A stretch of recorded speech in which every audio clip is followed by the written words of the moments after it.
actually, for the first time seeing this, the cameraman, Jay, has wiped this down ready for me. I thought that was dust. Is that brow? Is that some sort of, you can read what's happened to it, of a blind man? Oh my God.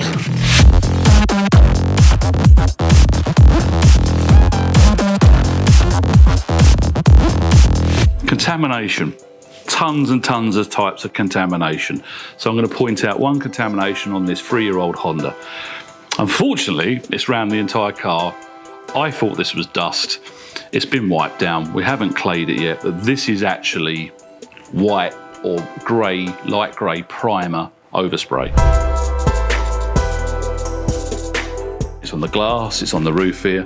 We've got loads and loads of overspray. Now, my recommendation is to clay that for a long time, slowly and gradually. Then you need to machine polish it back in your preferred methods of polishing and pads. So that's contamination. I can feel, it feels rough. It's on top of the surface. If you try and polish that away, you'd be surprised how hard it is. Because if you think about it, it's paint on top of paint and you follow the lumps. So listen to this noise.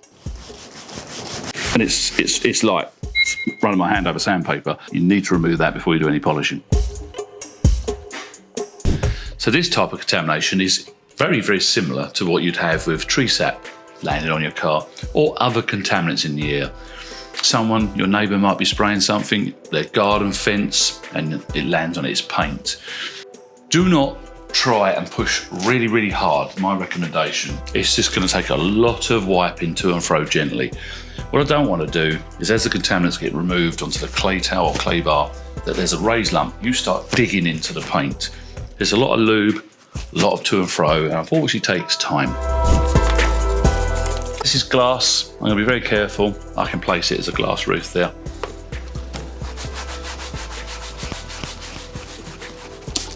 The reason I placed it there is I want to be able to keep lubing.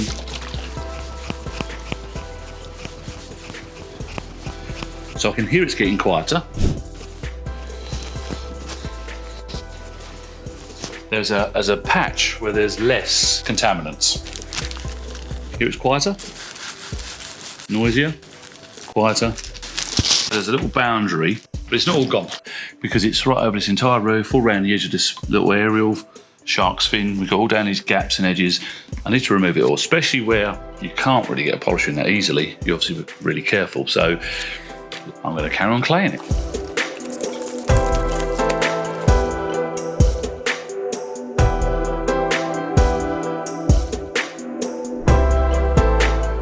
So you can see these white dots here. What we're going to do is doing a close-up. We're going to show you how gradual they go from the claying method.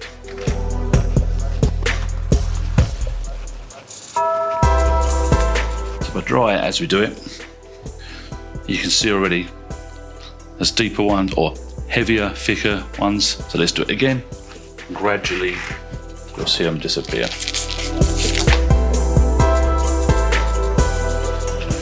Again, I'm not pushing hard.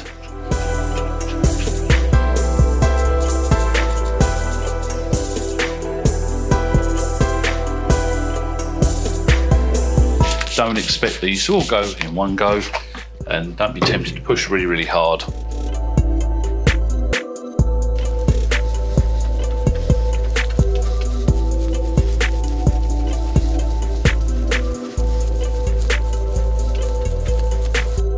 Let's have a look now, inspect it again.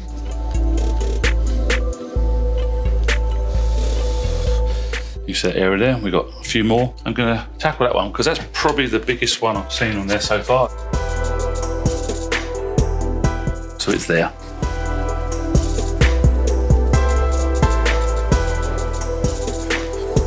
It's still there, but I can see it's less now.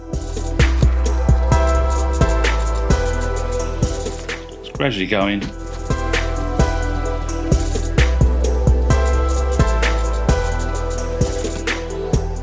Wipe it clean, nearly gone.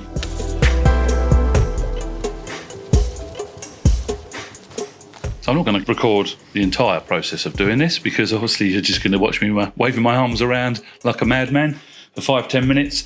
We'll come back to you once this is all clayed.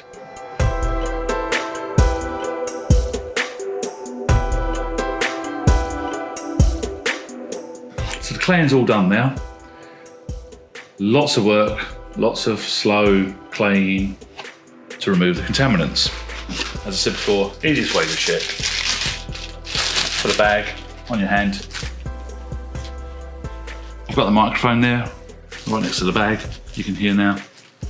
It's very, very, very quiet. I can pretty much hold 0 defects. I would always suggest to clay any surface before polishing, because if you think about it logically here, possibly the contaminants aren't that bonded onto the paint and then they get removed and go onto the pad.